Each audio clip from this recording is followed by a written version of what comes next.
which demographic groups are more susceptible to being iron deficient? So it's mostly those that are either growing very fast, such as young children, preschool children, so children under the age of 5, because they really go through these growth spurs, and growing very fast, involving having to create a number of new tissues and also more blood. And because iron is part of our red blood cells in blood, we really always need a lot of iron in those periods of rapid growth. I see. So because they're growing more and more tissues, they need more iron to transport oxygen to these tissues. Yeah, because that oxygen is really part of all our metabolism, and the only way cells divide and replicate is really using oxygen, and for that they need the iron. And then in pregnancy as well, it's another of the groups at risk, because again, the pregnant women need to build more blood and more tissues for the fetus that is growing, and also the maternal tissues in the placenta.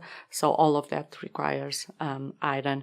And then women of childbearing age that are not pregnant, because they have the menstrual loss, they need a little bit more iron to really account for that loss, because it's a significant loss of iron. We don't really lose iron in any other way, apart from either bleeding or just losing skin cells. And so for women, that's the main reason why they are at increased risk of iron deficiency. So iron deficiency really affects mostly young women of childbearing age and children.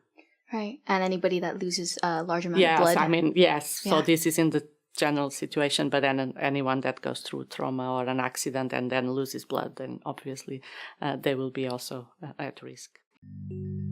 This podcast was produced by the European Food Information Council as part of the Speaking Up for Science Action Network project.